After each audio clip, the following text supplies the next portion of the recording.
He's not something other than that. He's that. The devil is not something other than flesh and blood. He's in the flesh and he's in the blood.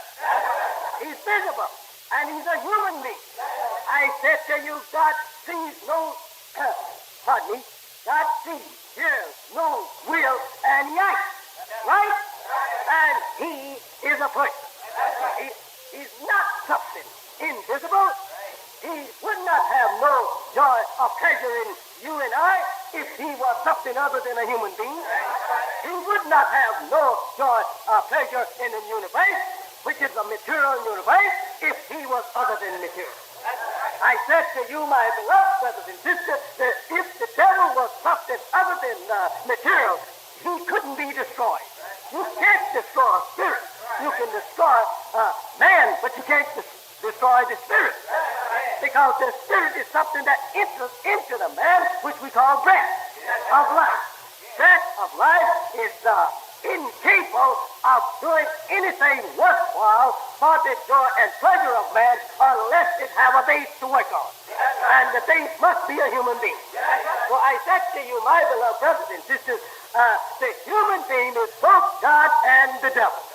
There is no such thing as seeking God after you die. There is no such thing as God is a spirit, a spook living somewhere in the sky. That's all fairy tale. God is a man. The devil is a man. I want you to know these things. And without that true knowledge, you cannot see the hereafter.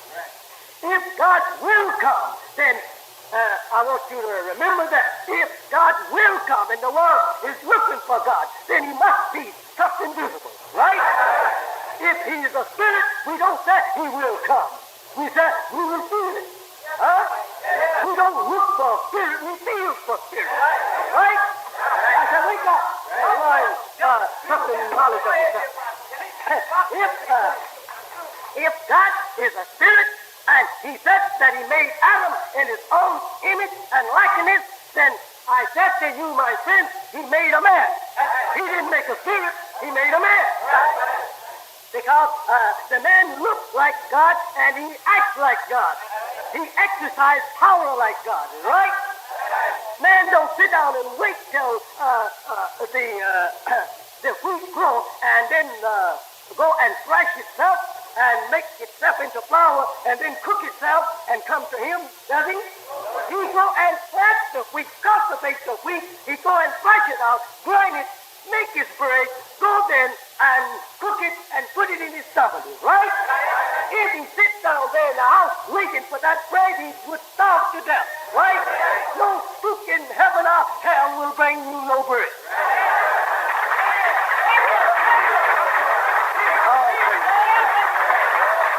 I said to you, my beloved brothers and sisters, you are blinded by such ignorant teaching as placing a God somewhere out in the space and never can be found.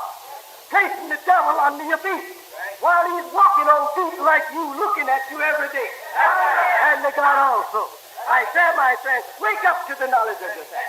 Why do we call a divine supreme being? Because he is a being like ourselves, but still he has power over all. He has the quality or the power to exercise power and bring into subjection to his power, the power of the universe, makes them to yield and submit and do his bidding. Therefore, we call him a supreme being and the God of the universe. He has the power to will whatever he wants and bring it into existence. He has the power to bring other men at his feet into submission.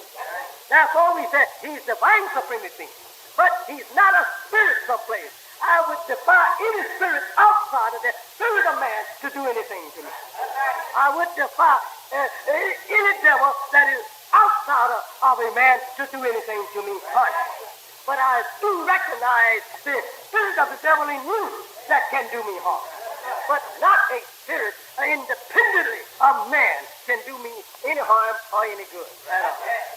So I said, my beloved brothers and sisters, this is the way it was. Get out of that old slavery stuff that you have been believing in. It is not no civilized the one believes. You the one believes in that. Dick the African, he don't believe in that sort of stuff. Whereas that the white man has enslaved him, they believe in it. But go into Arabia, in the holy city, and talk about such junk as that, why they laugh at you and say you're a fool or call you a slave. Because that's misunderstanding of the true history of Jesus. They fix it like that. When they translate it, they fix it so that you could not understand it, so that you will remain mentally slaves to the white man. That's all it is. And they teach you of dying, going to heaven after you die, and that you will eat sweet milk and honey, well-known white robe, and wear golden crowns and slippers, and you will not wise enough to say, hey, wait a minute. You say I would not be flesh and blood when I go to heaven. What right does a spirit have to be dining off of milk and honey? Huh? And what the need of making clothes for a spirit to wear? But you say I'm not going to be no flesh and blood. I'm going to be like angels, spirits. All right, then I don't need nothing to eat no more after I'm dead. Huh? I don't need no clothes to wear because a spirit is invisible. White than those who blind, deaf, and dumb you. There's no such thing. I'm here. I will go with you to your educators and prove to you that they will bear me witness that this is would not give him good food, would not give him a good place to live, would not give him good clothes to wear, and therefore he tells the slaves, listen, nigger, if you be a good servant, when you die, you will go to heaven. And there you will eat at the welcome table. Because he knew he wasn't making his table welcome to you. So he says that you will wear long white robes because he had you in the roughest cloth he had. No, brother, you're wrong. Good brings its reward in this life. And evil brings its consequences in this life. We reap the reward of good in this life, and we reap the consequence of being evil in this life. And when death comes to us, it tells off. We are not stealing nothing. We are not to pay no debt. It's death itself pays all our debt. We are not conscious after death. We don't know we're living. As the Bible teaches you, that living knows that he has to die, but the dead know nothing. Right? Death is something, or rather, sleep is something similar to death. When you are asleep, you don't know you're living. Again, I said to you, my beloved brothers and sisters, that the slave master enslaved you. Now, he still wouldn't want to keep you like that.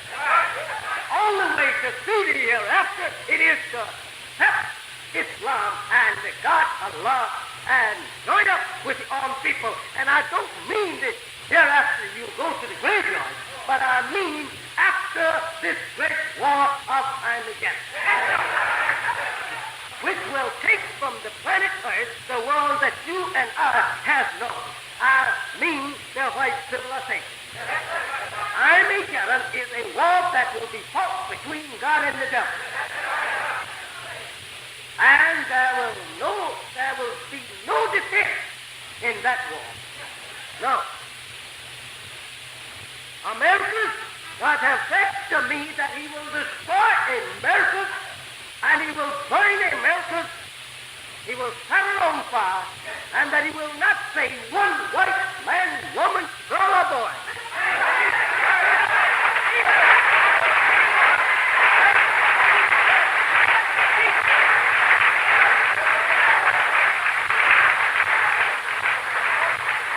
Or leave it or let alone. That race was not made to live forever. They were created for death. They were created for her. And they know that. And the Bible teaches you that. And the Holy One teaches you that. And they teach you that. at the end of that 6,000 years, God will come and destroy the world. Right? The world that they are referring to is their own world. And then the God will set up a world of righteous, justice, right? And the world of peace and security under the guidance of God. Right? That world is now gradually emerging in on the white man's world. The whole of the white race, the entire world, Europe and America, today are preparing for a total destruction of the peasant civilization. That you know. They're not making rockets for nothing.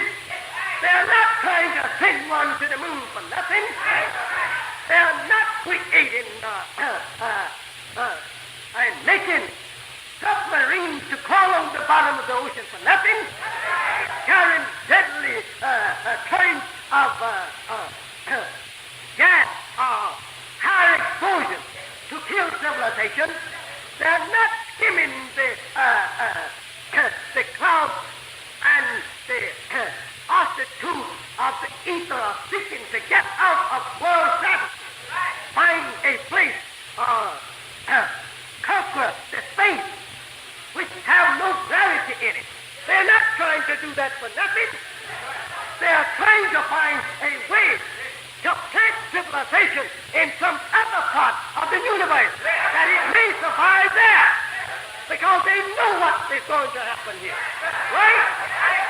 I've been learned from God having the truth from his mouth and the warning of a total destruction of the present world, and would not come and tell you these facts, I would be worse than the murder of you. And here telling you today to join up with Allah and with Islam, accept Islam, and go back to your own people and live and get out from on, or rather off the cross and join on under the crescent. Because the sign of Christianity is death. That's the sign of that religion. And they also paint it in their churches. On yonder hill stands an old rugged cross. The very emblem of suffering and shame. Someday I hope to exchange that old cross. For what? For a sorry cross. Right?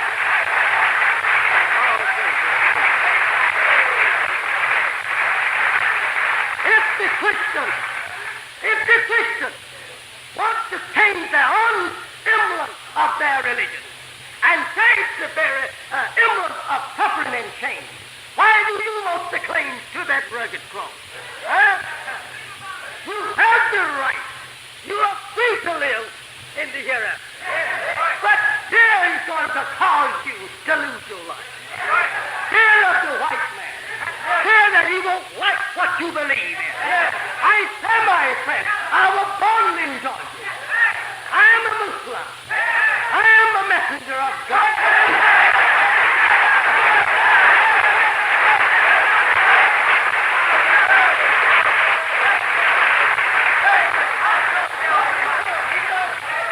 You have no more right to hear the truth than I, Elijah Muhammad. But you are afraid of being killed. You are afraid of being beaten to death. You are afraid of losing your job. You are afraid of losing the friendship. Where there is none. You are afraid of losing a smile. Where there is none but a false. I say you are afraid of everything but the salvation of yourself. I say, my friend, keep it up and stay here and suffer. Pretty soon the message will be lashed with these plagues. Very quick, hail, and also more dreadful and frightful violent storms as you already are having. Insects is going to plague you. Other things will plague you. Disease is going to plague you. That can't be cured. Look at what's going on now. Look at the storms you are having. Look at the lives that they're taking. Look at the ice quit that you are having. I say, my friend, go search your book, and you will find the Bible, its own history, scripture testifying and bearing Elijah's witness that these things are coming upon this nation. Listen at their own preachers, preaching and warning you of God's judgment against America. Think over these things. Here today, a man standing in your midst, and one that is born in your midst, receiving a message that you've never heard before in your life, opening his mouth in your midst, speaking to you, telling you and warning you, and even the white man bear me testifies to the truth that I am teaching you by opening the door and permitting me to teach you, opening his own radio to allow me to teach you the truth, so that he himself will not be charged by God, that he did not shut out the truth from your hearing. He have opened the door. He have given you the chance to listen to the truth, to read the truth. You've never heard nothing like it before. It's all in your face.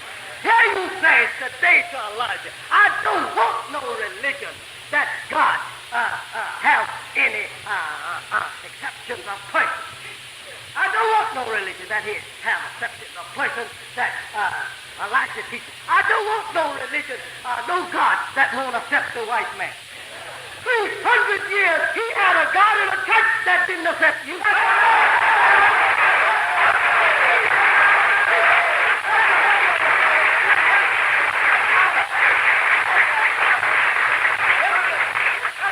And today he don't want you in his church.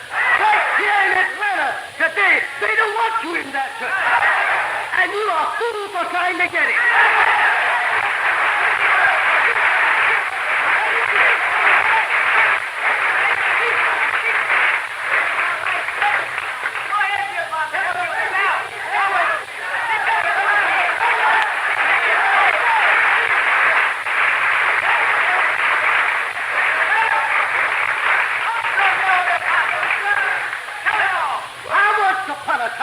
Thought that the church was a house of Satan.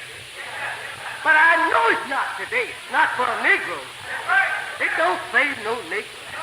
You run in the church and the white man come in with a rope and with a gun and lynch you right in there on the ceiling.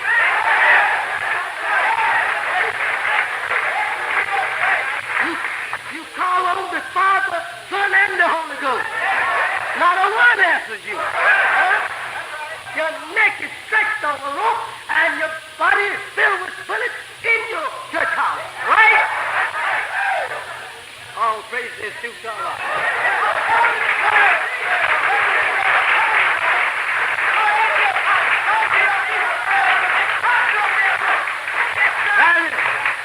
There is nothing that I know of that have given you anything. You don't receive justice in the church, in that religion. You don't find white people walking up and down the street saying, this is so-and-so, rather so-and-so, just because you say that you're a Baptist, and which Atlanta is filled with so-called Negro Baptists. All right, what has it brought home to you in the way of independence? It has not made you independent of the white man.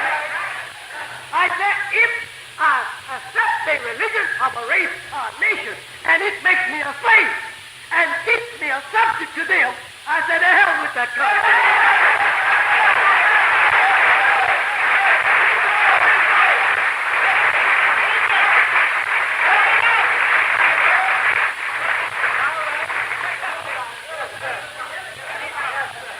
They don't believe in God and in Jesus.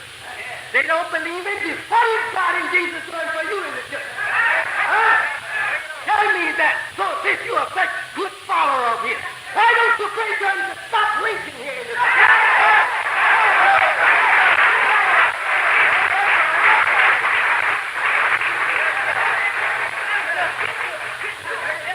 Since your God and your Jesus is so much in love with you that the white man has taught you, and your church is the house of God where he has established his name, why don't you go over to the church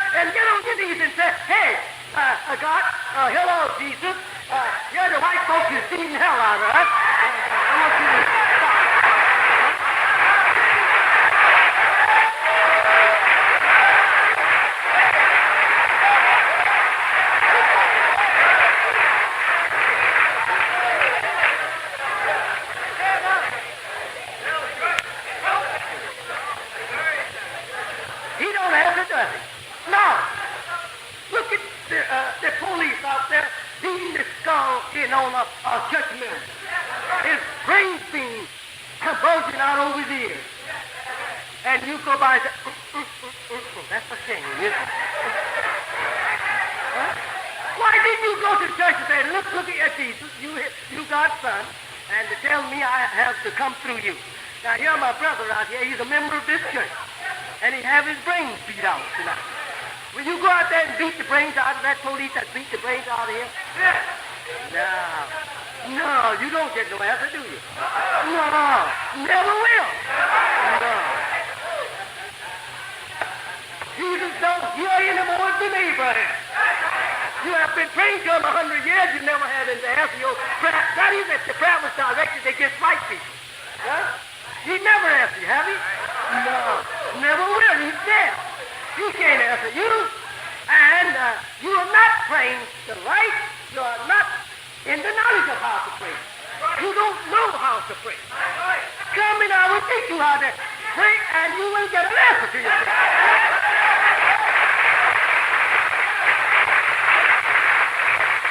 No. I tell my friend, your religion, that Christian religion, is the thing that's keeping you more slaves than anything else. And the leaders of that religion, the old preachers who are scared like rabbits, they even standing under the voice of a man that's trying to teach the truth. That is, that truth is not liked by the white man. I tell my friend, if you are more afraid of the white people than you are God, Almighty Allah, stick around and see which one will be the winner. Stick around and see. I don't give a happy what happens to me so long as I please Allah. If the white people want to kill me for preaching to you the truth, here I am. Let them see.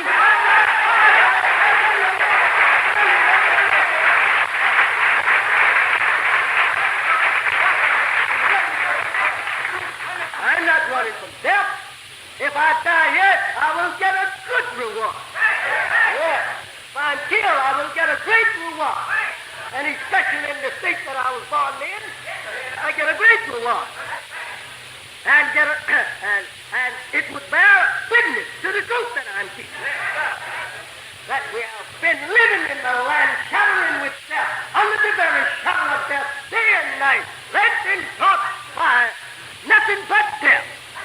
That's what we have lived under. You are shaking in your shoes day and night for fear of death, right?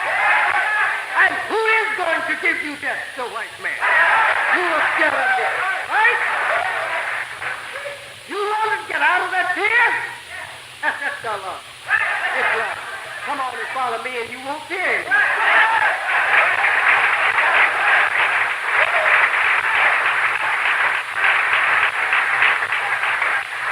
Unbelieving in Allah and Islam, barely, you no more have no fear. No. The Bible says, and there shall be peace, right? They shall lie down in peace. None shall make them afraid. The Bible says, and they will walk between the lion and the leopard. They won't even fear. Even a snake, right? That snake is the enemy, my friend. This is not talking about a thing crawling on his belly. It's talking about a man walking on his feet. They're not afraid of that anymore. My friend, I want you to know the truth. Think of it. Adam cast out of the garden for what? For sinning. Being disobedient, and his children all became murderers. Right? First thing, your son killing his brother. Right? Now you said today you have been made to believe we are all from Adam. Then you are from the enemy of God and from the murderers of God. Right? I want you to know the truth. I will hang on the truth that I say. Adam is the father of the white race. That's it. And not you and I. We have no beginning, no end. Let any scientist of any race try and locate or search and find and prove to me that he found the first record of the black man. And I'm through preaching. You can't find it. We have been here. We know the birth of the white man. We know the ending of them. But they don't know our birth and don't know nothing about an end. They're not preaching to you today the end of the black nation. They're preaching to you the end of their world. That's enough to make you wise. That's enough to make you go and look for another place. This is the world that is prophesied that will be destroyed by fire. America is the only country that will be burned. She will be set afire and she will burn for 390 years, and that it will take her then 710 years to cool off and start growing vegetation again. That's what Allah taught me 29 years ago. He says that he will set us fire, and then he taught me, or rather showed me how that he will set her fire. And that is by cutting a shorter into gravity. And when you cut a shorter into gravity, it brings about a flame, and all what you are breathing as air is turned into a flame. It becomes fire instead of air. And that is mentioned in the Bible, where you read it in Revelation, where an angel said by the revelator to put 1 feet on the ground and 1 on the sea, on water. And he lifted up his voice and declared that time now is no longer. Right? That is the only way that you could cut a shorter into gravity. You would have to be into such position as that to bring about a shorter into gravity. But now just what you will do, don't say no more about that, how to bring it about, but this is the position that you must be in. Now, what they call cracking atom, that's firecracker stuff. Atom bulbs that they have is nothing. So what is coming? All the atoms will be exploded at once, just like that at the twinkling of your eye. And the whole country will be in flames of fire up 12 miles into the ground, up to the ceiling. It will be in nothing but a flame, and she will be burning for 390 years, and in order to put up all of the marks of this civilization. Nothing will be carried out of, so that you don't try and build and structure after this civilization. As we don't have no mark or no sign of the civilization of Sodom and Gomorrah, the people of Noah, so it will be after this thing. You won't be able to carry any instrument of theirs away. Destroy the civilization totally and all their work, as the Bible teaches you, so that you won't build after it. You have to build a new heaven and a new earth, as the Bible says, but not a new earth, but a new civilization. And you will have one altogether different from theirs. You won't pattern after the wicked, because the civilization and the instrument that they will use altogether different from what you have here today.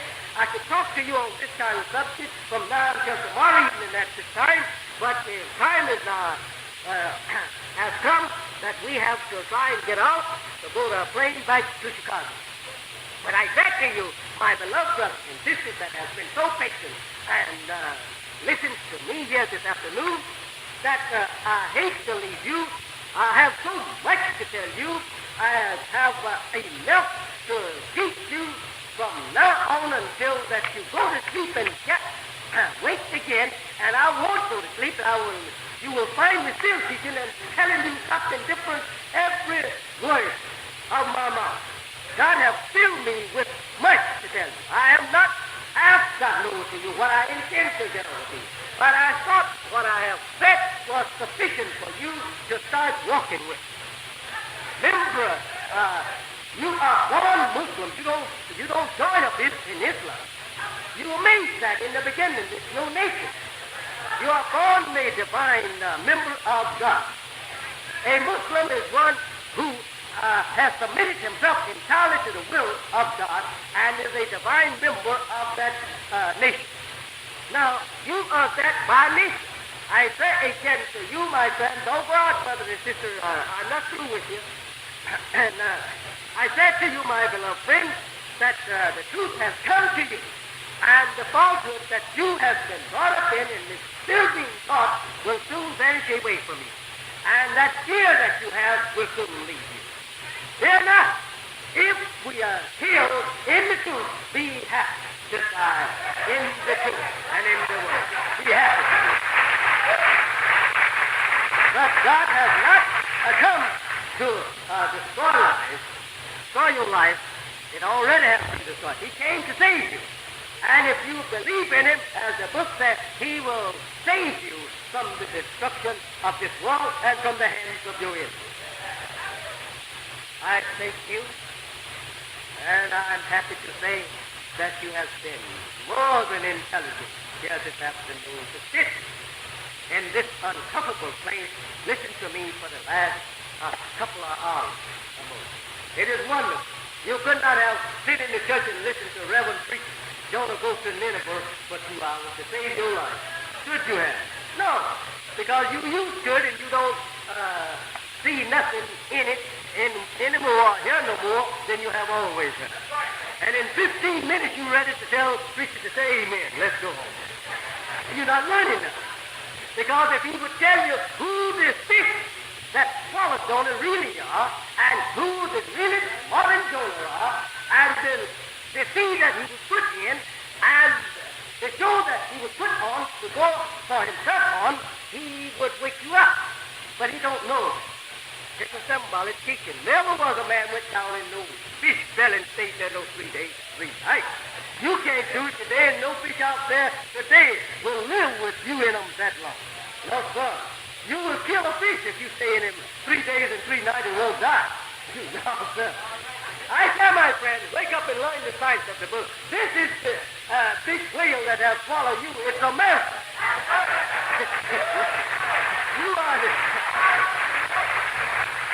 And the 3 days means the 300 years that you have been in service of slavery. I tell my beloved brothers, it's as much that I could tell you. There was nothing like no flood all over this earth. I will say that. Flood was only in the territory where Noah was at. You cannot baptize this earth in water so that it will cover all the mountains. And when we have one that's near 6 miles high in India, you cannot do that and cover all of this ball. Look at that there. It's round like that ball. Now to put a cover of water all around that ball so that it'll be 6 inches above it, then you're going to cause some damage to this ball, right?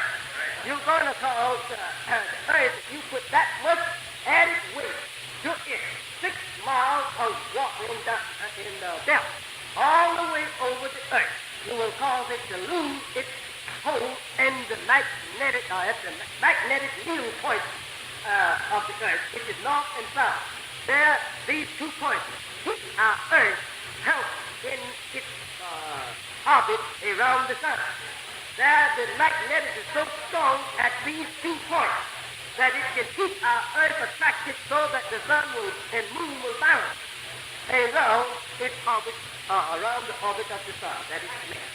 That power is not strong enough there to add that much weight to our earth, lest you will have the earth then lose its hold at the magnetic needle point, and that will destroy the earth and you and our truth. If you start falling into space, because it will catch fire and will burn up as you fall. The live planet falling through dead space will, the friction of her own atmosphere through the dead space will cause her to come nothing but a ball of fire. And if it strikes the atmosphere or any other planet, you catch on fire. Yes? So these things, don't think so. That old foolish stuff that you used to believe in. Write me and ask me all the questions. I know you have a head full of them now. Write me at 4847 Woodlawn, Ether 5335 Greenwood, and ask me any questions about what I have been teaching on, what I am broadcasting, anytime you want. Right now. Elijah Muhammad, 4847 South Woodlawn, Chicago, 5335 Greenwood Avenue. Either one of these addresses, you can get in touch with me. and write me. Ask me anything about that Bible that you don't think you understand. I give it to you in black and white, and if you find my interpretation is not true, I will give you $10,000 out of my brother's vest pocket and pay with my life for loss. That's just how exactly. I thank you, my beloved brothers and sisters. Now, my dear beloved brothers and sisters, remember this. You must get out of the white man's name if you want to be independent. If you want to be free, you must get out of his name. As long as you are called by his name, you belong to him. Some smart aleck will tell you a name don't mean anything. Tell him, say, Mr. Fool, if a name didn't mean anything, why did one slave master change our father's name when he bought our mother and father? Why didn't he leave him in that name? Because he would have left that property belonging to the other master. Then again, if name don't mean anything, why does the Bible say that God will give to his people a name after his own when the judgment comes? Why does it teach you again that a good name is white gold or more valuable than fine gold? If a name don't mean anything. Why does people ask you as soon as you approach them to get acquainted with you, the first thing they ask you your name, right? And if your name sounds as something worthwhile, they then will respect you according to that name, right? All praises to God. But you don't have no name. You're nameless. You're without a name. Because that name that you're in don't belong to you. That's the white man. Get out of that name. Get out of his church and stop the argument. Stop this confusion between them by going to your office. You have a nation to go to. You have a country to go to. You have your own God to worship. You have a great religion of freedom, justice, and equality to worship and to believe in. Why would you hang around here and let the white man beat your head day and night? Because you're trying to stick it in his church, stick it in his restaurant, stick it in his transportation that he's forbidden to ride on. Why don't you act like a man? Tip your hat to him. You don't want me in here, mister? No, get out. Thank you, sir. Go on out. That makes it. But you, I'm just as good as you. That's it, sir. Go fill your restaurant. That's right. You want a church to have your meeting in? Go fill your one and preach it. And you just know God like you want. Don't go over there trying to push yourself in his church just to sit there beside him. I think you have sit beside them long enough. 400 years and you have taught hell ever since you've been here. You shouldn't want to sit away from them. That's right. You have taught nothing but hell trying to stay under the white man. Why don't you go to your own people? Why don't you seek them? Look what some of them is saying right here in this state. That they hate you so bad that they want even to deprive you even of gas to go in your own car and even into your own practice to foreign you. Think over these things. They hate you so much so that they don't want you even to go to prayer with them. What kind of God is that? I don't want your God in your prayer service if you don't want me in it. I don't want it. No, I won't come near you. I don't want your food if I got to sit there all day to get you to feed me. I don't know what I might eat if I sit there all day begging you to feed me. Think over these things. You make the food. There is no way to get independent with other nations. The way to get independent with other nations is to go and acquire the same education and instruments that they have. To start education and show yourself absolutely a man that loves God. If I tell you I don't want you to walk with me, then all right, you should say, thank you, I will not walk with you if you don't want me to walk with you. It makes sense. But your way of trying to get yourself to recognized by the white man is really foolish. It's foolish. It is not right for you to sit down in my house all day long to make me feed you.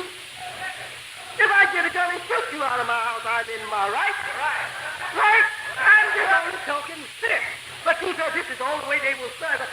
Go make you a place to serve yourself. Why do you want to eat with them? You don't want to eat with them. Why? Why do you want to eat with them? Well, so that I be recognized as being like them. You're a fool. You don't want to be like them. Make a civilization for yourself.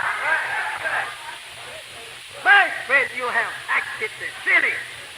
This is the silly. Oh, he's on the side of these old people that want to keep us separate. You must be separated. God said you must be separated.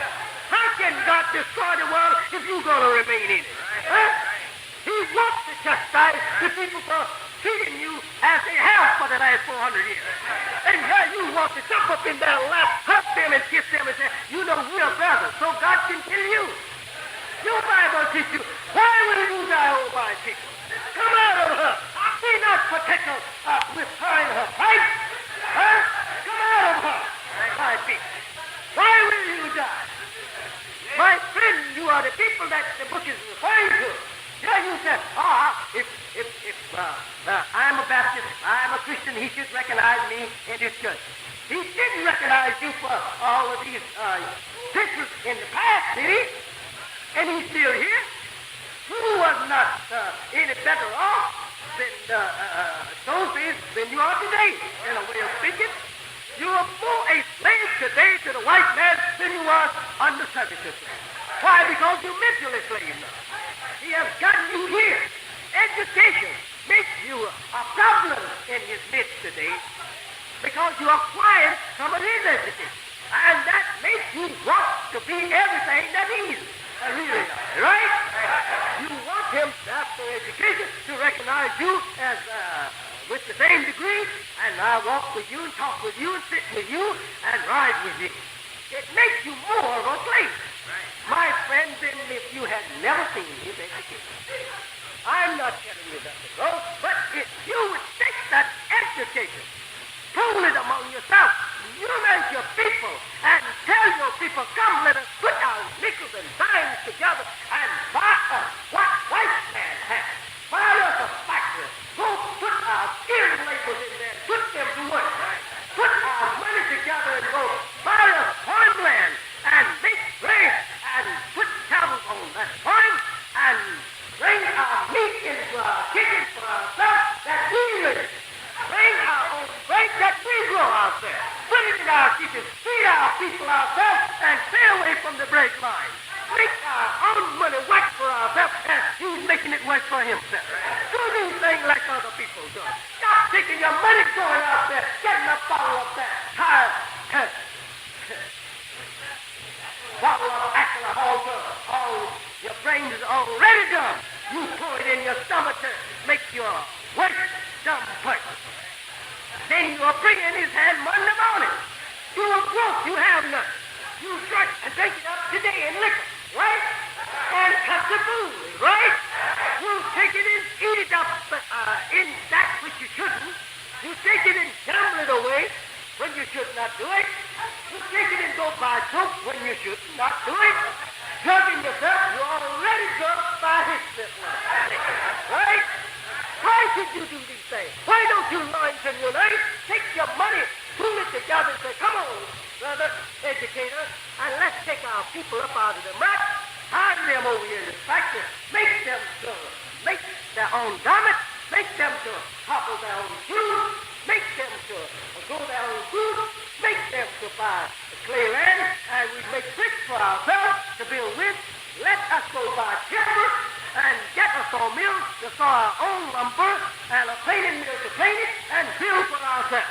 Then you will be acting like civilized people. Then the white man will respect you. But he himself got to put you down. Did you hear? As soon as he's out of Asia and Africa, he's going to put you down and he won't be able to carry you. Did you hear what I say? I'm warning you of this. Don't think that you're going to gain his love. If he's casted out of Asia and Africa, he's going to treat you double, worse than what he's doing today.